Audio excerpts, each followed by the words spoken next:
ng neutral at bitaw kaagad sila rito, kaya magandang abangan natin kung sino ang makakawala rito. Kailangan kapag ikaw ay mag-breakaway, meron ka talagang kasama rito para ay matutuloy nyo ang breakaway at nandyan sa likod Jericho Rizero ng team mag-go for gold. Magandang abangan natin rito at eto, unang ikot pa lang meron kagad 4 kasama si Nathaniel Muscle Mox at si Vince kasama si Lance ng Standard Insurance at Peloton. Meron tayong 4 na nasa harapan. Sumubok sila umagwat rito kung kakayanin na ba nila yan, pero mahirap din kapag kunti lang talaga ang nasa breakaway, gawa lang hindi masyado maitulo dahil mag-minor ka talaga dyan sa dulo. Kaya 15 laps ang ating laban at ito mayroong dalawang dahan-dahan dumikit dito, si Nunez, si J. Carl, andyan kasama si Ulo. Ang pagbabalik rin medyo matagal rin na wala si Ulo dito sa mundo ng siklista dahil nag-sniper na muna siya, hindi muna bike. Kaya ngayon, bumalik na naman si Ulo, pero parang may ensayo siya kaagad. Parang nagtago lang siya para mag-ensayo, kaya abangan natin kung makakabanat ba siya dahil umagwat na sila, nasa harapan rin. At ito si Jericho J. Luzero at ito na yung ating breakaway. Si Jolan, Azor, si Ulo, Nathaniel, Vince at Lance at kasama si Nunez rito. At 7 na ang nasa harapan natin, matulin itong nasa breakaway natin. No? Kapag ganyan karami ang nasa breakaway, medyo mahirapan na yung peloton dyan sa paghabol. At si Arking solo rin siya. At si Muscle Mox nawala sa breakaway, bumalik sa peloton. At bumalit naman si AJ Azor doon na nasa harapan. Kaya si Pacquiao rito, dito maiiwan na yan sa peloton. Dahil nandun na si Azor doon sa harapan. Kaya mahihirapan na talagang humabol pa at si Lance nandun pa. Dalawang standard, si Arking nagtsatsaga siya rito maghabol doon sa 7, pero nakita natin si Vince dyan na talagang umatras din siya sa tulin nung kanilang speed na nasa breakaway at isa silang nag-jump rito dahil nakita nila na wala na pag-asa ang peloton dahil marami na ang standard na nasa harapan, 2. Kaya nandito si Pacquiao nagpaiwan at nandito pa si George. Marami pa rito mga kakampi, mga backup. Kaya kailangan lalabas kayo sa peloton para dumikit. Andiyan naman si Marcos, George. Ito habol na sila dito. Dahil kapag ito ay pinatagal nila at walang lalabas dyan, medyo mahirapan na yung peloton. Gawa na nga marami din yung nasa breakaway. At syempre kahit 2 standard doon, magpapalitan rin yun. Dahil para maitutuloy nila at ito, bawas sila ng 1, 6 na lang sila. Pero si Nathaniel dito, umiiwas siya rito Kasama si Jolan. Ako, Tatay Talks versus Standard tayo rito sa ating laban, sa ating breakaway Pero syempre, yan ang mga dating magkakampilan din. Pero sa loob ng karera ay nandun talaga yung team ang pinaglalabanan, jersey. Kahit magkakampi kayo, ay kapag tatagos yan tayo sa finish line, ay tatagos talaga yan. Ito yung dulo nito, malamang marami din na talagang kumapit lang dyan. Sabi ni Tatay Talks, bakit daw biglang dumami.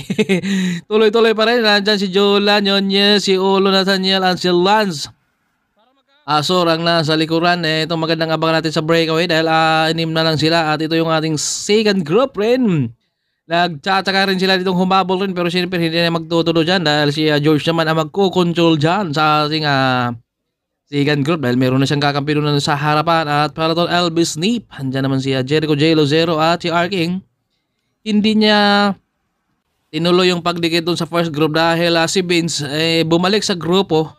Naiwan na si Vince doon dahil medyo hindi na kayanan yung speed nila sa breakaway. Kaya kapag itudo pa ni Arking, siyempre may kasamang excellent totals. Baka mahirapan na naman sila. Kaya ito ay hindi na tumuloy rin si Arking at sila naman ang pumalit at Jola, Nunez, Azor, si Ulo at Nathaniel rito. Medyo umiiwas si Nathaniel rito dahil siyempre walang ahon to. Pero napasama si Nathaniel kaya handa siyang makikipagbakbakan rito. At ang sarap talaga kapag magbike. Lalong-lalo na kapag kasama yung kasapi mo sa puso.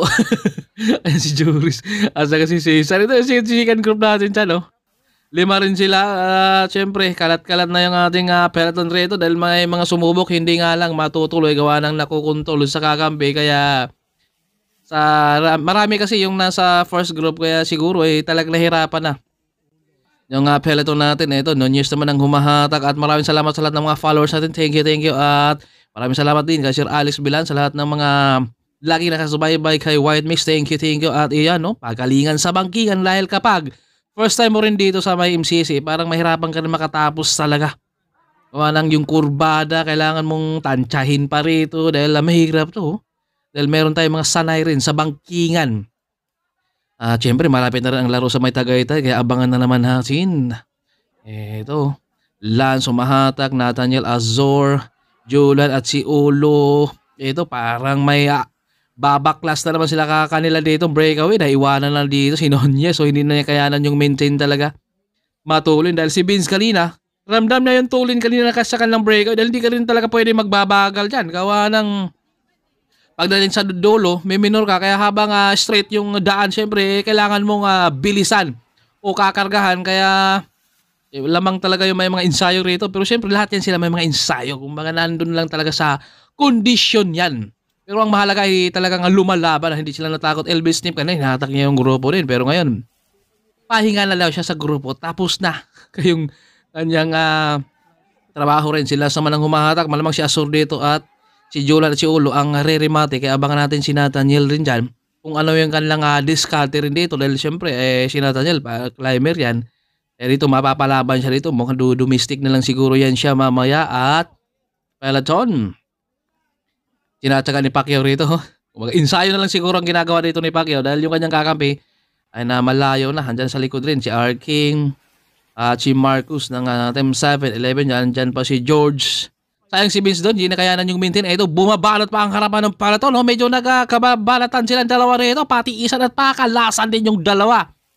Kailangan rin talaga makawala sila pero malayo na. Dapat kanina yung ginawa para dumikit kayo doon sa breakaway. Yun nga lang, malayo na talaga. At si Lance ang umahatak. Nathaniel, Azor, Julan at si Ulo, 5 na lang sila dito. Kanina 7, 6. Nabawasan dahil di na kayanan ni G. Carl yung maintain nila kanina sa breakaway dahil mabigat talaga. Kailangan talaga ng speed ang kailangan rito para hindi na kayo madidigitan. At si George dito, bumomba sana siya pero talaga nakakapit doon. Jomar Laboy, hindi pwedeng mautakan na rin yan dahil lagi inuutakan daw si Jomar sa mga pro, kaya ngayon uutakan naman niya. Para tol, wala na, namamasyala sila dito sa MCC at si Elvis Snip ay tapos na yung kanyang trabaho, kaya sabi niya, dito na ako, mag-ikot-ikot na lang ako sa MCC. At ito, bumitaw na rin dito si Jericho. Dahil kanina ay medyo hinatak niya ng konti. Ito yung breakaway. Medyo magkaaway na sila ngayon. Hindi na sila bati-batay rito. Pero siyempre kapag sila ay bumabagal dyan, baka abutan. Yun nga lang, last lap, Nathaniel, Lance, Azor, Ulo at si Julan ang nasa likod. Ito magandang abangan natin help Tatay Talks versus Standard Chai rito. Sino kayong lamang dyan? Dahil dalawang standard dyan. Pero siyempre magkakampiyan sila lahat. Yun nga lang team talaga, jersey ang pinaglalabanan rito. Jomar Laboy ang humahatak naman dito sa harapan. Andyan si Pacquiao. Ito hindi na talaga dumikit dahil nakukontrol talaga yung peloton. Kaya ito sumabog at marami na rin tayong kumakalas. Kaya magandang abangan natin sa ating the final break kung sino kaya ang magdudumistik rin sa kanila. Ito na, Nathaniel ang nandito sa harapan, si Lance, Azor, si Ulo, Julan. Tapatan na naman dito si Julan at Azor. Grabe ang tulin at si Ulo rin humahabol rin dito at tapatan. Azor versus Julan. Sino kaya makakalamang dito sa guhit sa kalang rimatan at nakalamang si Azor. Grabe ang lakas ni Julan na ngayon Sipag lang talaga sa ensayo at binoylo na rito ni Nathaniel. Azor, si Lance, si Ulo, Nathaniel at tapatan yung dalawa. Grabe, napakatibay talaga. Parehas ma-sprinter to. Si Julan, si Azor, tapatan si Ulo. Hindi na siya makakaangat dahil naubusan na siya ng gasolina. Pero grabe naman si Azor. Talagang tiniis niya dito para lumamang siya dito kay Julan. At ayan, lumamang si Azor yan. Grabe yung kanang laban. Bawal huminga talaga doon dahil pati isan nakikita mo yung gulong mo na tinapatan rin sa kabilang gulong, kaya kailangan talaga tiis ang kailangan. At syempre dahil rimatihan tayo, finish line nito. Ito, pati isan din yung dalawa rin dito. Si Vince nasa likod rin. Ito na, lumamang rin dito si Idol. Sayang si Vince talagang naiwan siya kanina kasi sa kanilang breakaway dahil matulin talaga. Grabe yung kanilang laban. Alright, kita tuloy tayo sa ating next video.